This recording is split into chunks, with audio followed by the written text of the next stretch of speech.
Toast Bites. Chomp. Hey guys, welcome to another episode of Toast Bites, where we take a look at some of the awesome indie games I've played that didn't get a standalone video on my channel.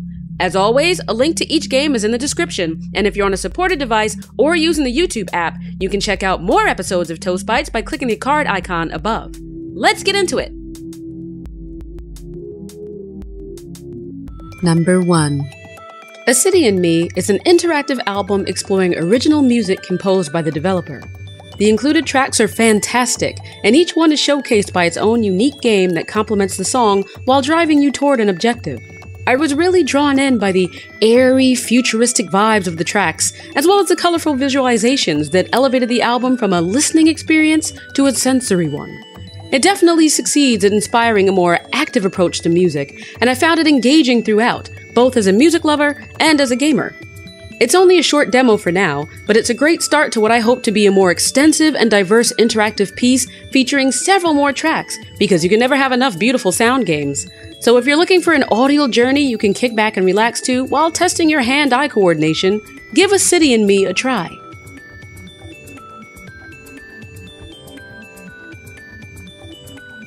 Number 2. The Land of Pain is an immersive first-person horror game with an emphasis on atmosphere and exploration. Set in a quaint, idyllic environment that becomes increasingly harrowing as a dark and deadly mystery unfolds, there's a lot to applaud here, especially as the work of a single developer. I've said many times that I'm incredibly picky about small indie horror games, mainly because most of them don't intrigue me. They tend to be cheesy, clunky, and rely too heavily on jump scares that to me aren't all that scary. But The Land of Pain strikes a good balance between story, pacing, and atmosphere, playing both what you see and can't against you. It had me invested, and I can see myself getting spooked with this one if the developer plays his cards right, keeping the puzzles tight and the controls even tighter. Sound design and the timing of reveals will also be key with this one, and so far it's on the right track.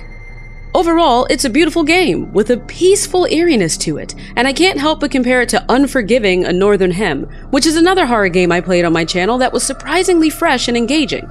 I hope to come across another one like it at some point, and The Land of Pain may very well be it.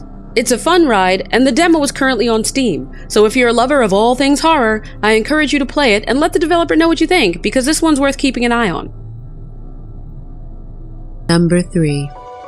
Best Luck is a beautifully stylized third-person adventure game. At least, that's what I call it. In it, you journey through a muted dream world guided by a mysterious girl, solving puzzles along the way to progress.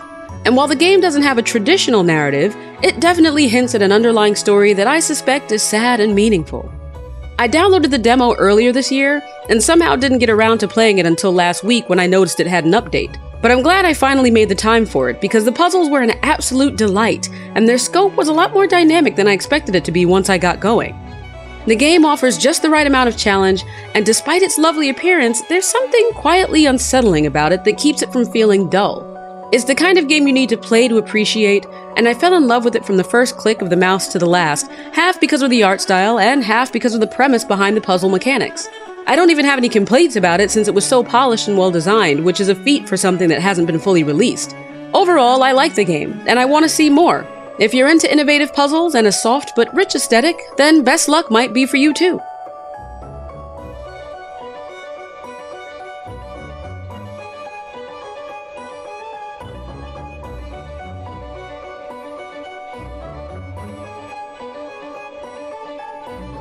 Number 4. Distrust is an isometric survival game set in an environment inspired by John Carpenter's film, The Thing. You play with a team of survivors you select and control, exploring your surroundings, gathering resources, and managing your stats, all while something lurks in the darkness. You can expect familiar tasks like cooking food and powering generators, but the variety of intuitive interactions available in the environment and between characters really gives the game a scale and depth that I don't find in many titles like this one. It's also challenging, with tightly structured gameplay that rewards forward-thinking strategy and punishes mindless missteps with eventual death. I don't want to give too much away because discovering how the game works was half the fun, and there are hints to a narrative along the way that you probably want to pay attention to if you want to make it to the next zone in one piece. But one of my favorite things about this game is its status effects. Unlike most survival romps where status effects are primarily reflected in your stats, Distrust employs effects that actually change the gameplay. With a unique range of ailments that inflict you with perpetual night vision, cause hallucinations, or distort the game space, status effects kick the difficulty up a notch, which you'll either love or hate. And best, or worst of all, they stack. So good luck finding that tool you need when everything is all lime green and wibbly wobbly. To be honest, the status effects seemed overpowered at first, and a bit cumbersome to remove, but once I got the hang of the game, I welcomed the added dimension. The developer just needs to be careful about how long it takes to combat these ailments, especially with a game that, depending on how you play, can eat a huge chunk of your time only to see you go back to the start. With 15 characters to unlock, randomly generated levels, and multiple endings, Distrust is a challenging and unique survival game that will keep you entertained for hours. And while the game would lend itself well to co-op, I think being tasked with controlling several characters at once is a significant part of what keeps the game demanding. So I don't know if co-op will be added in the future, and that'd be great if it was, but I'd also be okay if it wasn't. Long story short, Distrust is a fantastic game that plays well and has a surprising amount of depth for what it is. The demo is currently available on Steam, and I highly recommend giving it a go. Number 5.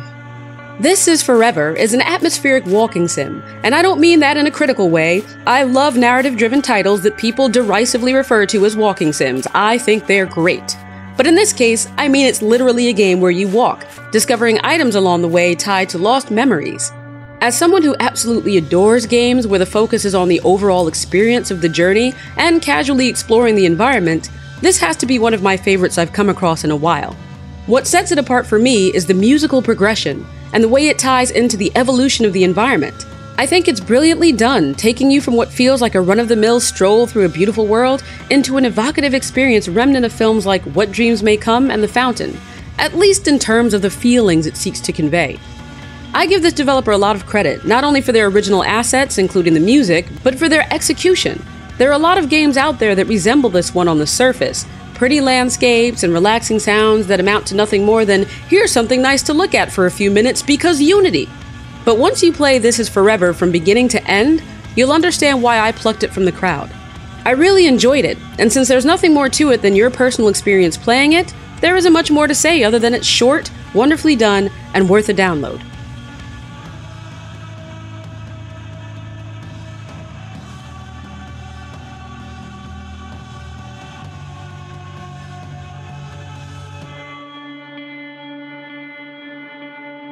Number 6.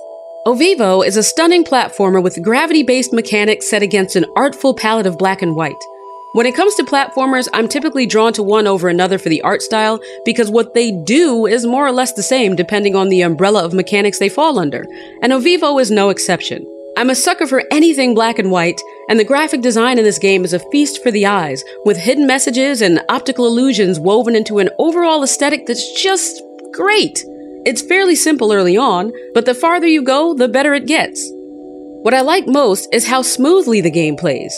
There's a rhythm to the controls that make navigating the levels feel so fluid and natural.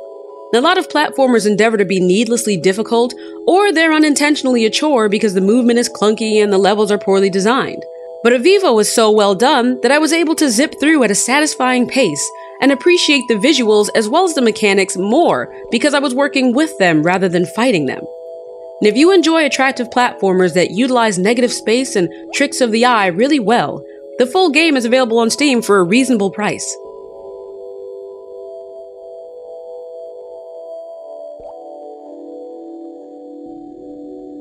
That's it for this episode of Toast Bites. If you like these games, or hated them, let me know in the comments. And don't forget to subscribe to my channel for more videos like this. I'll be back soon with a peek at even more great games I played, but until then, see you on the plate!